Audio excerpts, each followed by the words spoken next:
Joe, a massive welcome to the Lead on Purpose podcast. Thanks for having me. This is awesome. I can't believe I am connected from Florida. I'm sitting in Florida right now to New Zealand. This is great.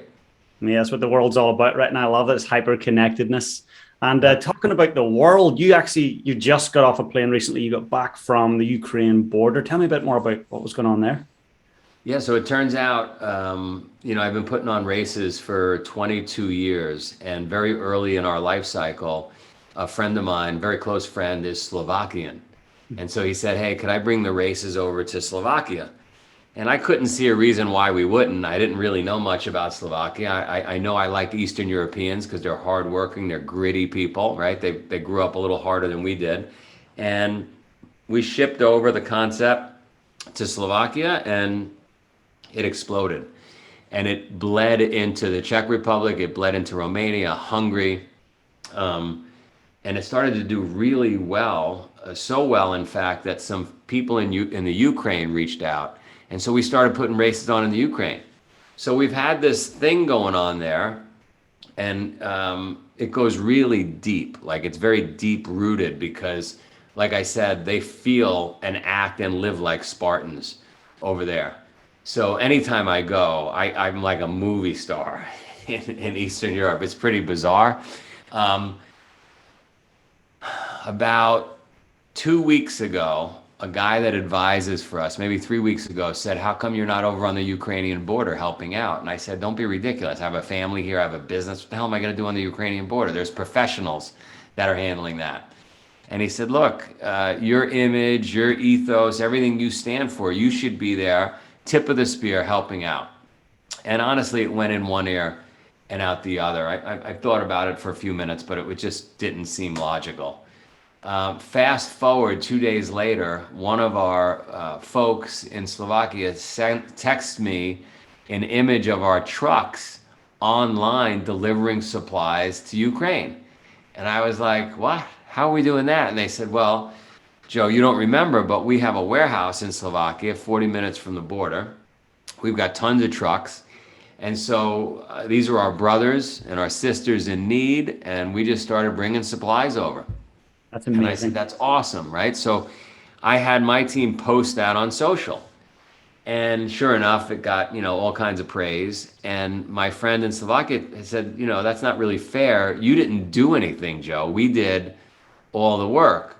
So between those two conversations, the advisor pushing me and then this guy needling me and saying I hadn't done anything, I said, "You know what? I'm flying over. What do you guys need?" And they said, "Well, every round trip we do, the Ukrainians, as well as our office in Kyiv, we have an office in Kyiv that's still in existence right now, and we're talking to our people there. They want night vision goggles, bulletproof vests." So I said, "How the fuck am I going to get night vision goggles and bulletproof vests, right?" So I started to do some research in the US, and it turns out, even if you can get them, they're extremely expensive. How the hell am I going to get them into Slovakia?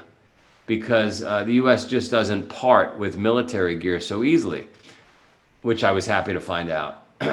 But it turns out, and this is really going to blow your mind, a member of our Slovakian team is a member of the Slovakian, Ministry of Defense. So, and he's Of a course he lawyer. is.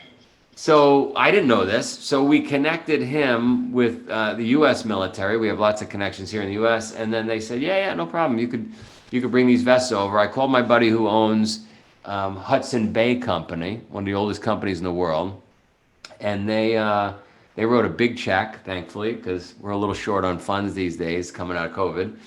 And I shot over there, and we brought the vests, and we got a bunch of gear, and we brought some attention to the border, and I had an opportunity to kind of see what was going on.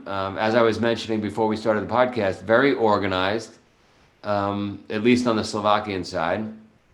There's about 700 to 1,000 women and children coming across each night that are stuck in the refugee camp without a place to go. They don't have a plan. There's tens and hundreds of thousands more that have a car or a way or a friend or someplace they're headed to. So what I got to see were only the people, which is a lot of people, and like I said, it's 99% women with a child. Like a lot of children. And then they're just trying to find out, like, is there a hotel we can go to? Is there a house we could live in? You know, they're just trying to figure it out. And then I saw the trucks, including our own, lined up delivering things. There was a restaurant there at the border. Like, I have to say, I'm gonna be playing it down. I know there's a lot going on 350 kilometers further into the country, away from the border. That's where the fireworks are. That's where the destruction is.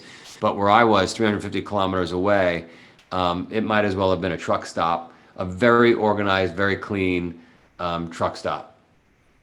And as you came back to the US from that, how are you feeling? Like, has that impacted where you're taking your thinking, or what you're trying to, the impact you're trying to make over there? Is there anything else you want to do now after coming back? Well, I mean, look, I saw some comments on social media. Some people said, look, there's a lot to do in the US, in our own country before, and that's true. I mean, we walk by and have blind spots around, you know, homeless people and all kinds of situations, businesses failing, things happening in our own family in the US, but somehow we get really excited and want to help when it's far away and it's, you know, another country. So I would say there was a great lesson I learned over there that I think we can all apply to our lives, me included. A friend of mine runs a special forces unit, and he was kind enough to leave his post and come hang out with me at the border. It was good for him too. He needed to do some research on what was going on at different checkpoints. And he was telling me about his two children, two boys he has, a 3-year-old and a 1-year-old. And he noticed that the 3-year-old on FaceTime every night when his wife FaceTimes him from the US, his 3-year-old is giving little play cars to the 1-year-old. And he thought, wow, we must be doing some great parenting because kids don't usually share toys. Upon further inspection the next night, he noticed that all the cars he was sharing were the ones that didn't have eyes. They were the less valuable cars to him. And so they did a test. They put the cars without eyes under the pile. And sure enough, the kid dug through all the cars and got the ones without eyes and only shared those with his brother. And so my friend's message to his group of soldiers and even the soldiers from other countries who were supporting this effort was, hey guys, we have to give cars with eyes to everybody. And what I mean by that is it's gotta hurt. If it doesn't hurt, you're not really giving. And so even me jumping on a plane and going to the border, and it was very calm, and we got to go to restaurants, and I got workouts in, and I got to jump in a cold lake, all the things I like to do. It didn't really hurt, right? Somebody else was kind enough to write the check, and all I did was organize a bunch of stuff and get some press. And I think when you ask, like, what did I learn? You know, we're not really giving. None of us are really giving anything anywhere unless it hurts. Mm. Doesn't count otherwise. That's really powerful. Yeah, like the $25 donation you make to UNICEF each month, like, how hard is that? How hard is that? Doesn't even hurt. No. So you know, we got to make it hurt. I love that. That's really food for thought for those that are listening right now. Is like, if you are giving and you want to help, how can you do it in a way that you actually feel the pain? You got to feel some pain. Now look, 14 Ironmans in 1 year. 50 ultra marathons. Were you always built like this, or was there a different Joe that did different things beforehand that then ended up there was a switching point? Look, I was a soft, chubby kid growing up. I always wanted a six-pack. I always wanted wide shoulders. I always wanted to roll $100 bills in my pocket and a fancy car and some, you know, I wanted to be tough because that was the neighborhood I grew up in. I think the switch went off when my dad took a turn for the worse in his business. He lost a bunch of money, and we no longer had the nice things we had before. And I remember going to a car dealership with my mom. She needed a new car because they were getting divorced, and she could only afford this, like, the lowest level Chevrolet that there was. And next door was a BMW dealership. And I thought, man, I want one of those. And she said, it's easy. You just got to get a job and work. And that's when the light bulb went off. And I said, all right, I got to do it for myself. So So from there, I realized deep down inside something we all have, and I had, was just a tremendous amount of grit and resilience and, fire in my belly. And I just had to activate it. And that moment, my father not doing well, and you never know what somebody's going to say that triggers a kid. My mother saying that just triggered it, and I went nuts, and I never looked back. And so, look, I always wanted to know, how far could I go? How far could the human being go? And the magic for me, for all of us, happens. This morning I was working out, right? And I've been living lately on these assault bikes, and I'm using the assault bike, and I'm going nuts on this thing. And I planned on hitting 200 calories in a set amount of time because I had to go. And I found my mind started saying, well, you've already done 10 minutes, right? And then I fought with myself like you always do. And I got to the end and I felt better. And I was able to reflect back on the struggle there for the few minutes and thought, like, that's where the magic happens, right? That it's in the struggle. And I wish, we could somehow, if we had a pill, or we had a way to just put a chip in everybody's head and teach them this. On the trip to the Ukraine, to the border, I brought a guy from this office here in Florida who is a programmer and crafted an app, Bring Them Home Ukraine. And he can envision the app being used in all natural disasters or situations like this, where people could crowdsource the finding of other human beings, friends, families, loved ones. I thought it was a good idea. So I had him tag along on the trip. He's a medic, a veteran, was in the military, didn't have, for whatever reason, came out of the military feeling a little depressed, been taking some antidepressants and things, and just, it wasn't even working until recently. Smokes a lot of cigarettes. After 4 days with me on the border and the workouts and jumping in the cold lake, and he's given up cigarettes. He did 100 burpees here in the office yesterday. He's completely transformed. And I guess my point is, like, how do we take that spark that my mother gave me, or that spark that I gave him, and, multiply it by 100 million people, 500 million people, because they're going to be happier. The world's going to be better for it. Putin probably wouldn't be acting the way he was if we had him doing more burpees. So, Love it. anyway, I know I ramble a lot. No, it's great. I love it. And the whole like for the person that's listening right now that doesn't know a lot about Spartan, what's the whole reason behind Spartan? What motivated you to create it? I think, I watched my mom rope people into yoga, meditation, and get them healthy, and watch them transform, and then talk about it for years later. And for me, it was ultra endurance stuff. It was crazy stuff, like you said. And the more I did, well, the other thing is, a little selfish secret is, a boxer doesn't train all the time. A boxer typically trains when they have a fight coming up, a date on the calendar. And I found that the more dates I had on the calendar, the more forced I was to live the lifestyle. So I just wanted to share that with the world. I wanted to share this idea with the world that you can be better than where you are right now, no matter where you are right now. But it's going to require some work. And I've got a hack that's going to get you to do the work. And that was Spartan. Love it. That's so cool. And when you think about, the 10 rules for resilience. So for those folks who are watching this, you'll see them holding it up. For those that are listening on Apple or Spotify, please go and grab a copy from Amazon or head to Joe's website, joedesena.com. But 10 rules for resilience. So I read this as a dad, and I read this as a business owner and as a coach. And I seen that there was such a crossover between the messages you had in there between business and fatherhood or motherhood. So what inspired you to sit down and write the book? Well, I'm always 2 books ahead. So I just I know it drives my team nuts. Like, why are we working on another book when we haven't even published the book we have? And it's just for a rainy day. I just know there's going to be a moment. So that book started years ago when, I had my younger son. I said, let's go swim across the lake. I don't know, 4 years old or something. And we start swimming. He has a life jacket on, and it's a mile.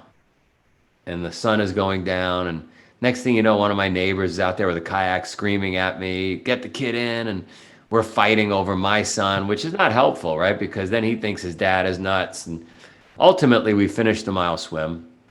A couple of years later, we're carrying kettlebells down the street for about a mile, me and the boys and their friends.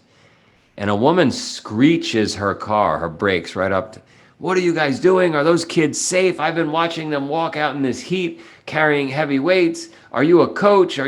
Kids, are you okay?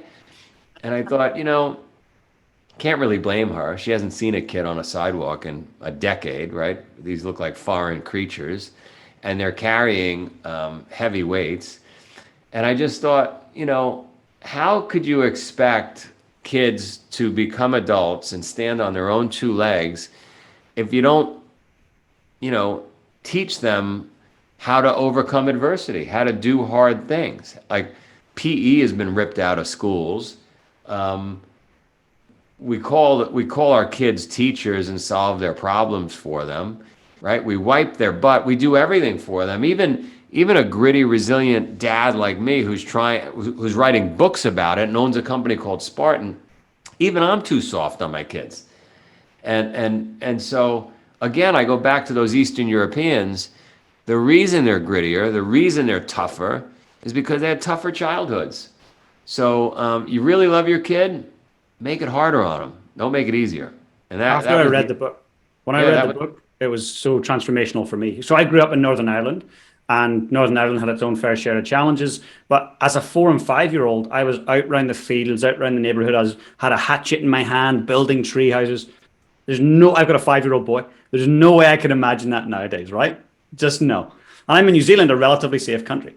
But as soon as I read the book, it was a rainy morning. We got a little Labrador pup, and I was looking outside. Oh, geez, we'll walk tomorrow. And I read the book and I thought, what would Joe do? I was like, Finn, get your raincoat, buddy. Let's get out. That's awesome. I love to hear that, because that's what I just saw a video. We forgot we edited a video a year and a half ago, and we found all the old videos when my kids were tiny. Brilliant. And I had convinced a kung fu master to move in with us on the farm. And I got videos of this kung fu master training these kids, and then they got into wrestling. The reason they got into wrestling, this story is going to blow your mind. So here I was with the kids. I got this kung fu master living with us. He's training them twice a day. And I meet my guys I know from Wall Street, and we're sitting down and we're having dinner, and I'm pounding my chest. What a tough dad I am. I've got this kung fu master. And they said, Joe, we grew up next to a guy who was a Green Beret, and his two sons were our friends in Seattle. And he was a wrestler, the Green Beret, so the kids naturally wrestled. And he would make them train every night for an hour and a half in the basement in the dark, blindfolded. Because if they could wrestle blindfolded in the dark, imagine how good they'd be in the light. And this went on for about a decade, to the point where the mom wanted to call social services, the neighbors, like it was a whole shit show. Anyway, the kids went to a very high level in wrestling, but they never made it to the Olympics.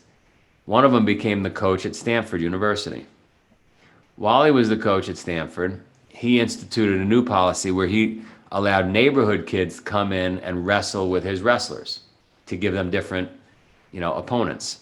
One night, one of the neighborhood kids said, hey, Coach, I got nowhere to sleep tonight. I got locked out of my apartment. Could I sleep on the mat?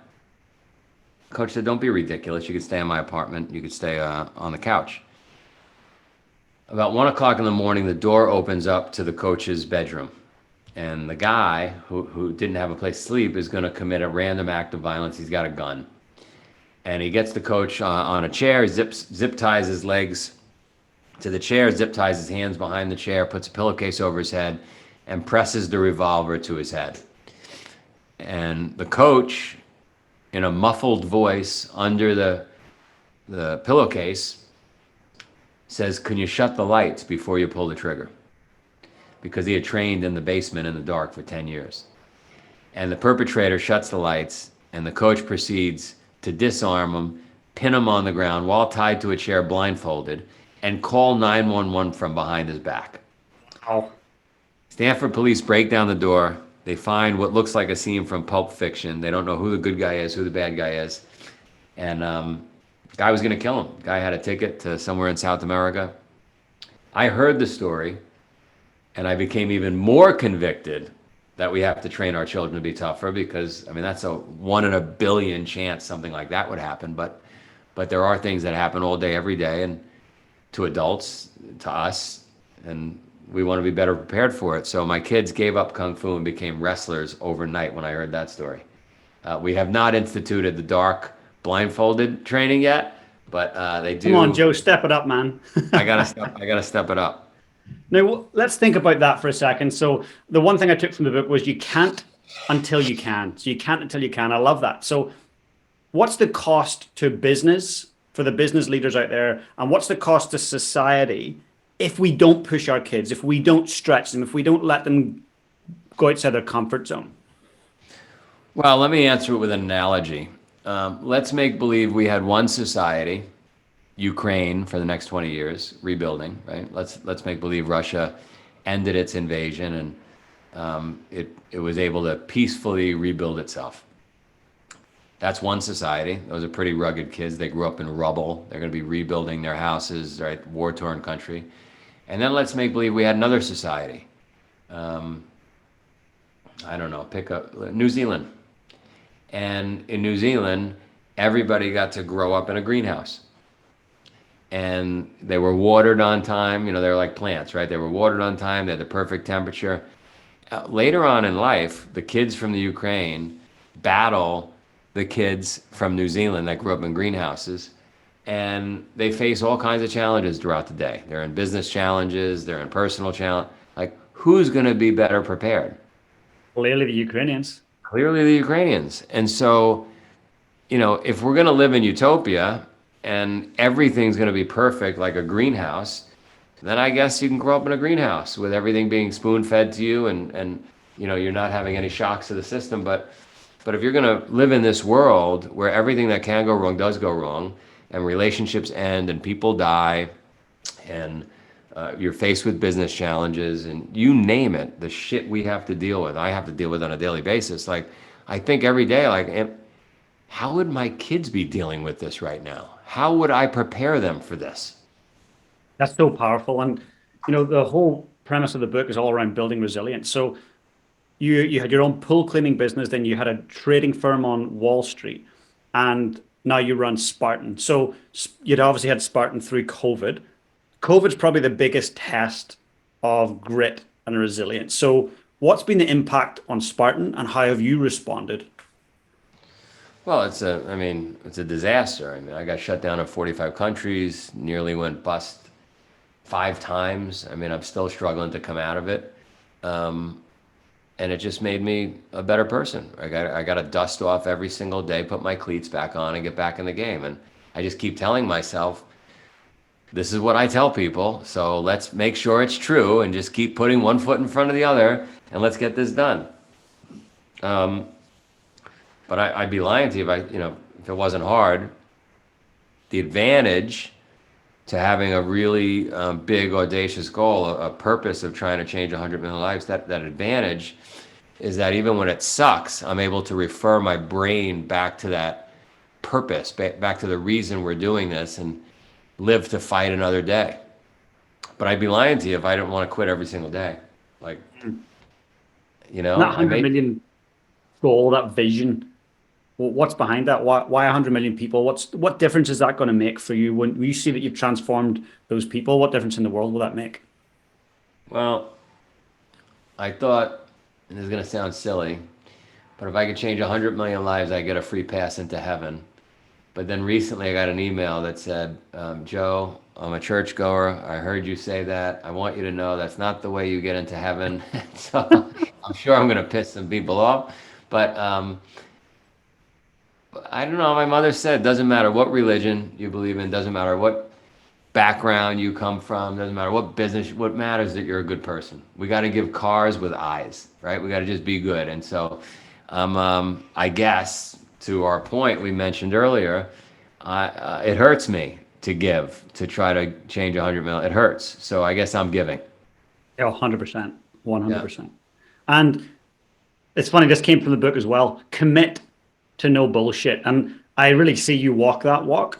So how does someone really get to know themselves and walk that walk and commit to no bullshit in their lives?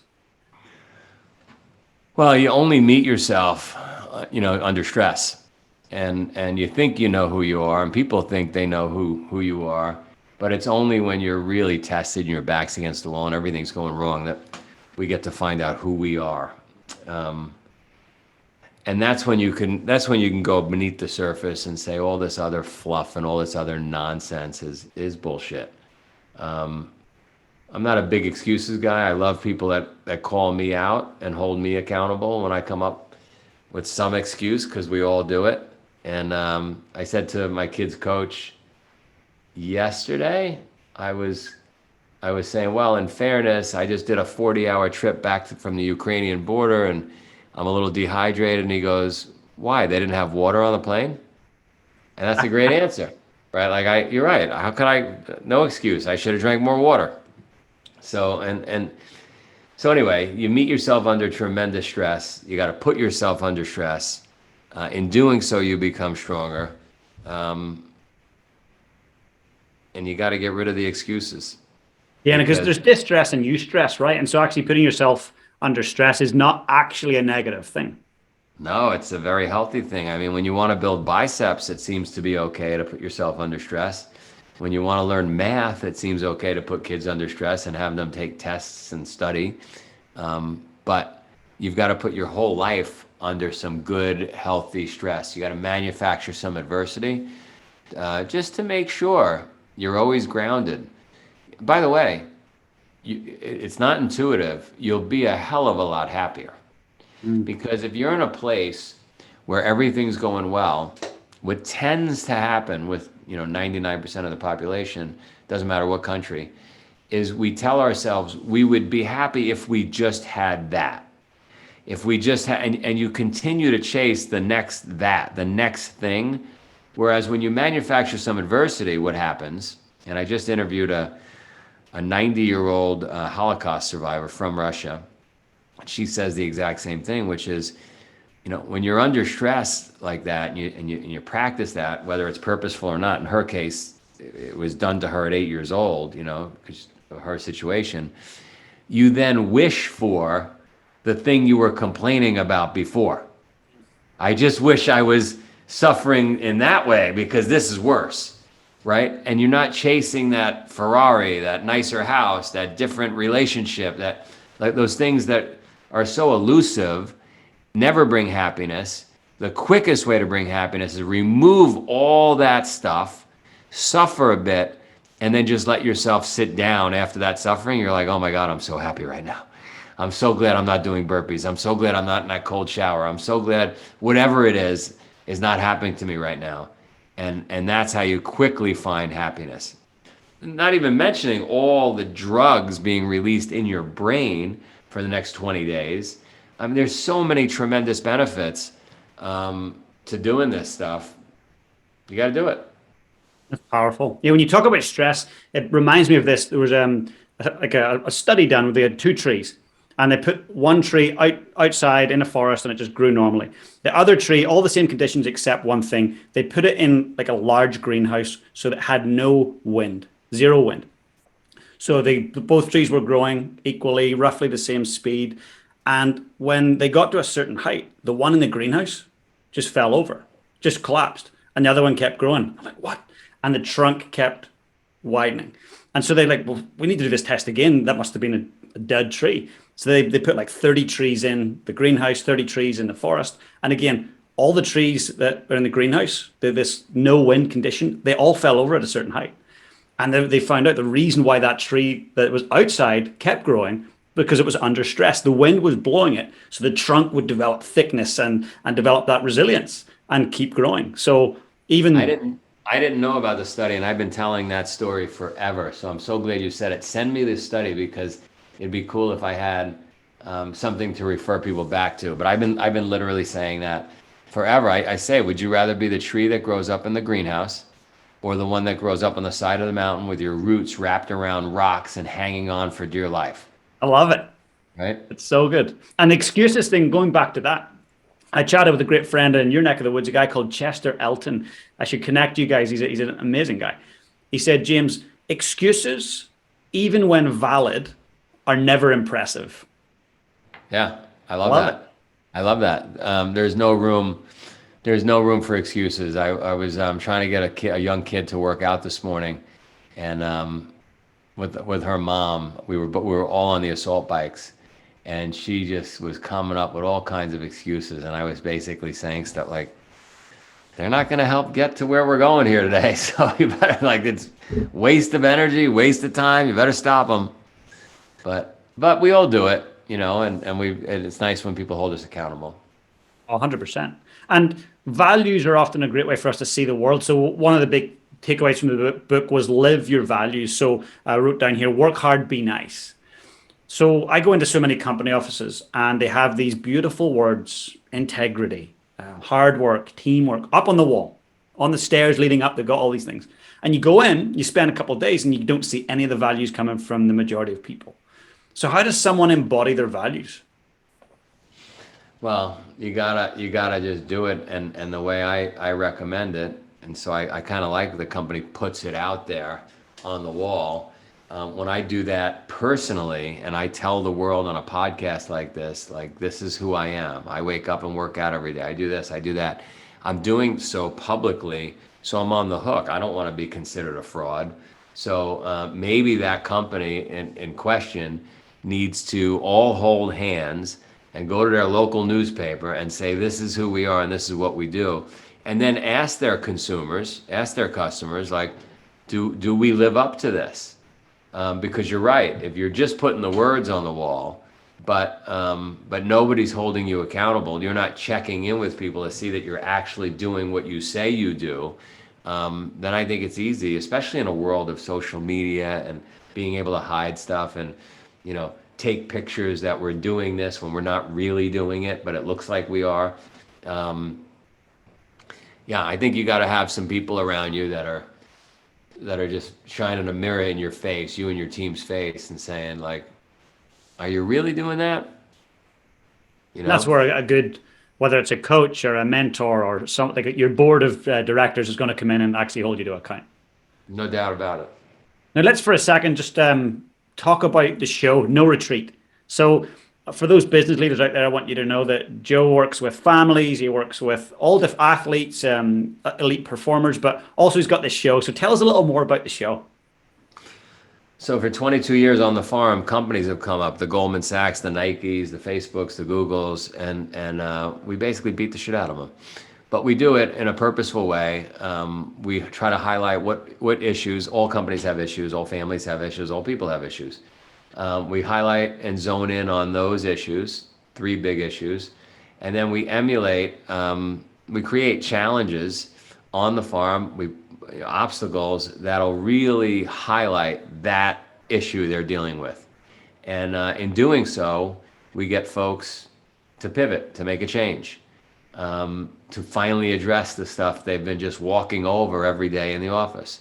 And it's crazy that I'm going to say this, but surprisingly, when we check back in on them, because now it's a television show and CNBC said we got to go check in on them 3 months later, the results are unfriggin' believable. You can't believe the results.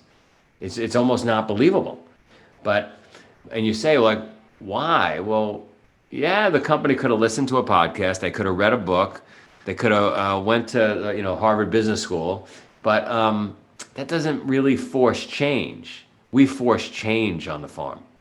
We address the issues on the farm, if that makes sense. I love it, 100%. And so, if you were to take Spartan, so yourself and your leaders, to the farm, and Joe was running it, what would he find with your business? What are your three biggest challenges that he would uncover, and how would he build those?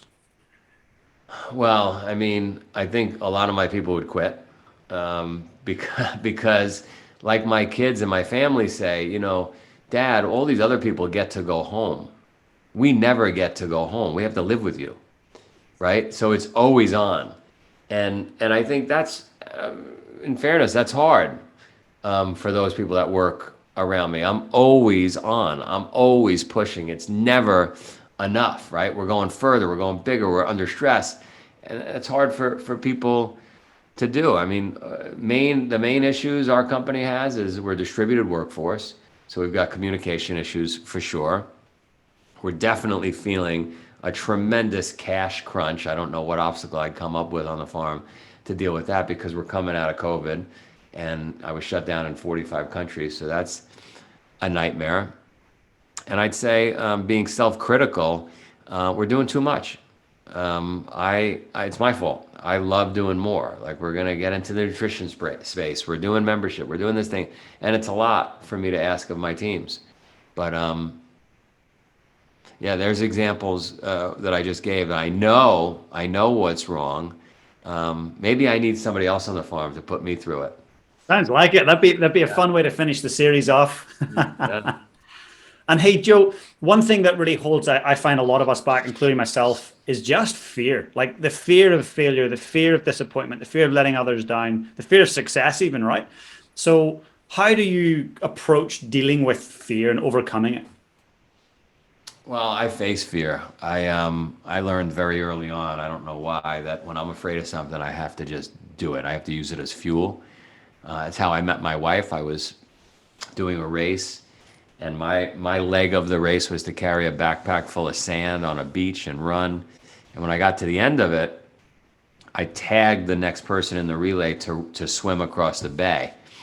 And I looked out at the bay, and I thought, I don't want to swim out there. There's a lot of seals. There's probably sharks.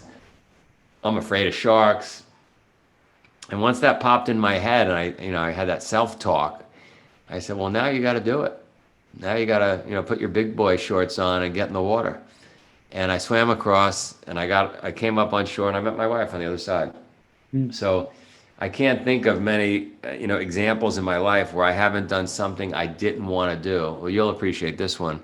I was in Scotland. We were putting on a race, and I saw we had tent weights that looked like dumbbells holding the tent down. They were about 50 pounds each.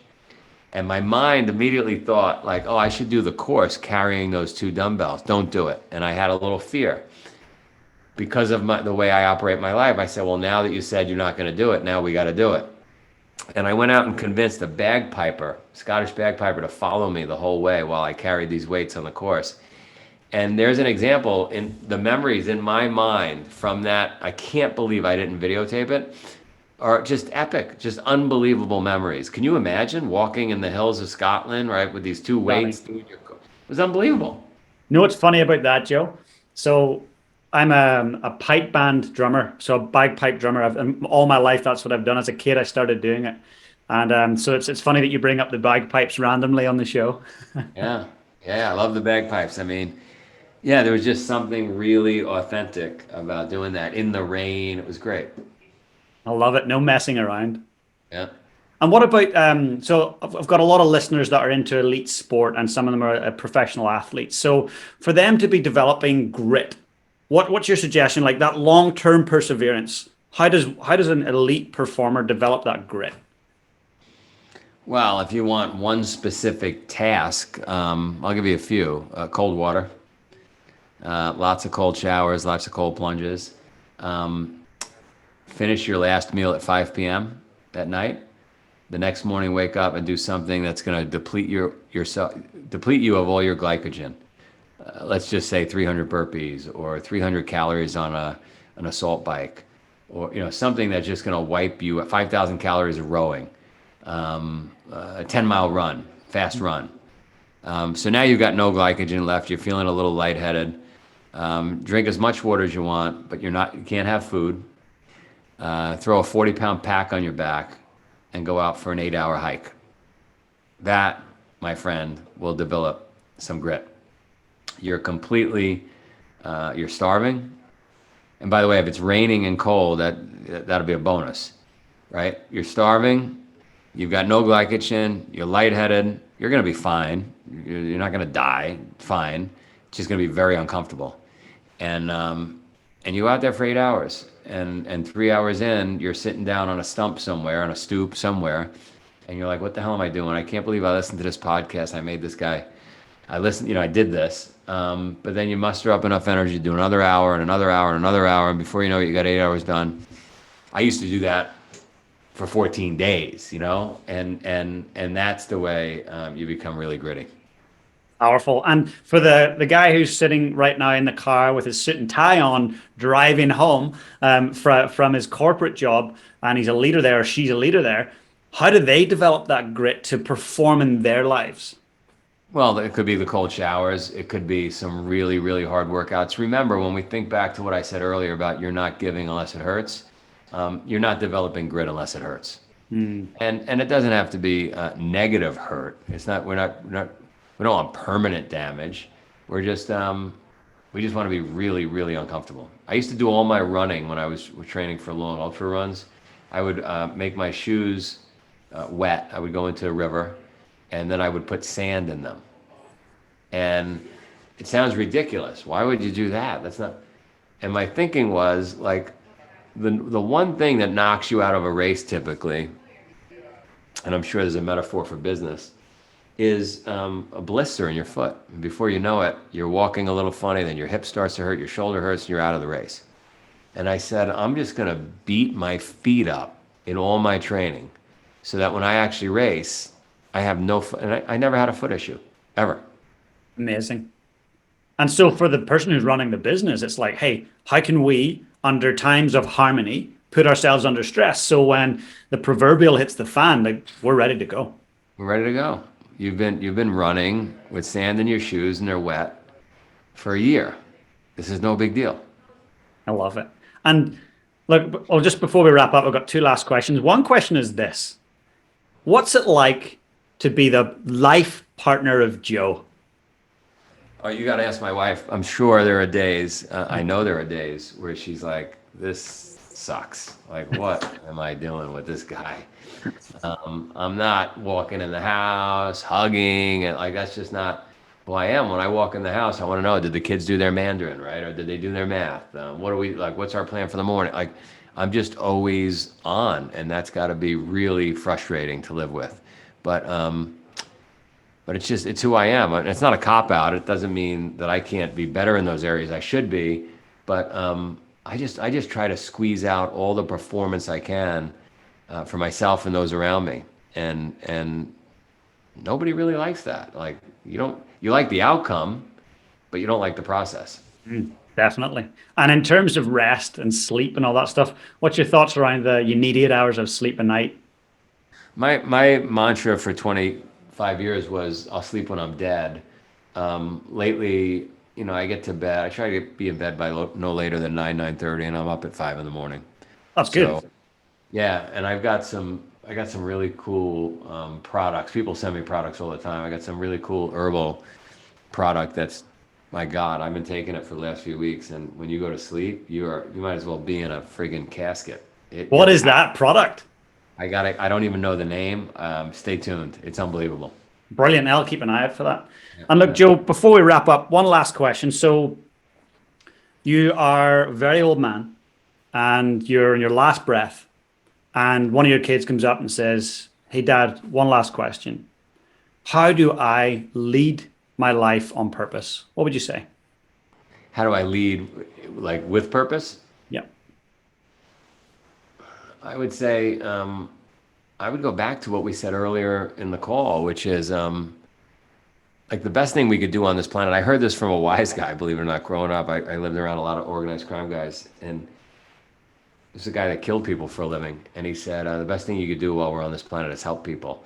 So if you believe that, which we have to, that's got to be an accurate statement, right? It's the best thing we could do, not help ourselves, help others. And we believe that you're not really helping unless it hurts.